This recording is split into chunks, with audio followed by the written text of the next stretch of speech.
Hey everybody, welcome back to Bible Fun with the Duns. Today we're at Isaiah chapter 37 and 38, so let's get started. All right. So obviously it's a continuation of this story of King Hezekiah and King Sennacherib. And remember yesterday we were talking about just the comparison of the attacks of King Sennacherib. He's planting doubt, he's telling lies, he's hoping to throw King Hezekiah and all of Judah off of trusting God and keeping them from that. And so today in 37, we get Hezekiah's response to that. And 37 is almost like a plan, a map of how to respond to spiritual warfare. I'm so thankful for his real life response.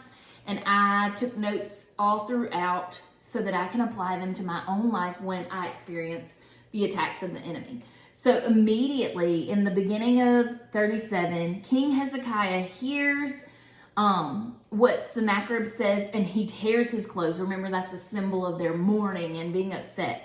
And he covers himself with sackcloth, and he goes into the house of the Lord, and he humbles himself. That's what we see. He tells the other people, don't be afraid. We're going to seek the Lord. Just hold on, basically. And so the posture of Hezekiah's heart immediately is humbling, is being humbled, humiliation, I guess. And it prepares his heart to rightly come to God. And so he responds in prayer. And all throughout this, Sennacherib is still talking. His mouth is still going. He's attacking with his words. Sennacherib yesterday said that your God, their gods didn't save them. Your God's not going to save you. Well, today he goes beyond saying he's not going to, and he says your God can't save you. And I promise you right then, God, that's blasphemy. That is attributing something to our holy God that is not true. And so God will deal with Sennacherib. In fact, we see that at the end of the chapter. But Hezekiah knows where his help comes from, and his help comes from the Lord, the maker of heaven and earth. And so he goes to God and he prays. In verse 15, it says, he prayed to the Lord, O Lord of hosts, God of Israel, enthroned above the cherubim. You are God, you alone. So his prayer is also worship. And it's just a good reminder of how we fight the enemy, how we battle against evil in this spiritual battle that we're all a part of. So when we worship God, when we seek God's face, that is preaching the gospel to ourselves. That is reminding us who God is. And sometimes we need that reminder when all the earthly things around us, those attacks, when those come up against us, they seem really big and they seem almost impossible. And we can sometimes forget that we have a God who is sovereign over all and bigger than any attack that we can face.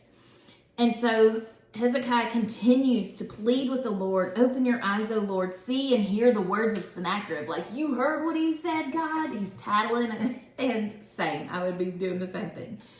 And he prays to God, and he ends his prayer in verse 20 saying, so now, O Lord our God, save us from his hand, that all the kingdoms of the earth may know that you alone are the Lord. And so right here, it sums up his prayer beautifully, and it shows God the motive. It shows the reader the motive of his heart. God already knew that Hezekiah had humbled himself, and God already knows the motive of his heart. He knows the motives of our heart. And it was truly, Hezekiah wanted salvation for himself and for his people, but it was also truly because Judah was known as the land of Yahweh, God's people. And he said, not only do this for us, but do it for your name, that your name may be glorified. And so he's humiliated, he humbles himself, he prays, he seeks God's face, he worships, and his heart is all in the right place. He has the right heart posture. And what we see is God responds, and he responds really well, and it's in like a poetic form saying how he's going to respond. In verse 24, God says, you have mocked the Lord. And I said, big mistake. Like, you're in big trouble. And I love in verse 26, it says, have you not heard? I determined it long ago. I planned it from days of old, what I'm going to bring to pass now. Like, God is timeless, and that's a great reminder. To God, this is already complete. This victory has already happened. And honestly, whenever we face a spiritual battle, I've heard the saying that we need to fight our battles from victory, not for victory, because God has already won the battle for us. If we are on God's side, we have the victory. And so we can have that confidence that we are fighting against the enemy from victory. We are God's children and we have that power. And then at the end, verses 28 and 29, I'm like, that is a beautiful reminder that God sees us. I think of Psalm 139. It says, I know you're sitting down and you're going out and you're coming in, you're raging against me. And he's saying what he's going to do. Well, right now, my D group is studying just the basics of the gospel. And last session, we studied who God is. And this week, we are studying sin and the fact that we are sinners. And when we are like, ooh, God sees us and we love it, there are some aspects of our life that we love that he sees. But when he sees our sin, it's like, we're not excited that he's a just God. That's not very fun. But where it starts to really make sense is he also sees us when we are sinned against. And he gets justice for those who have wronged us. And so then we see, oh, maybe I do want a just God. Also, I don't want to be a sinner. I want God to help me to not be that. And so then we continue on in the chapter, verse 30 on, and God assures them that life is going to go on. Like, they will continue on. I think Assyria has taken over every area of Judah except Jerusalem where the temple is. And what we see finally is in verse 36, an angel of the Lord goes out and he strikes down 185,000 in the camp of the Assyrians. And the verse continues, and when the people arose early in the morning, these were all the dead bodies. What was Judah doing when the battle was fought? They were asleep.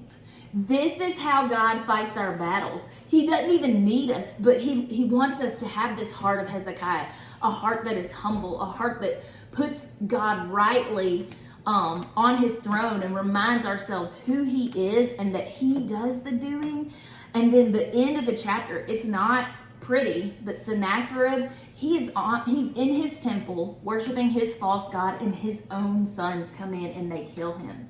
And I think as we have been going through Isaiah, and especially the last few chapters, Sennacherib has been big about all the different gods, and evidently he's stronger than their gods, and his God is stronger than their gods.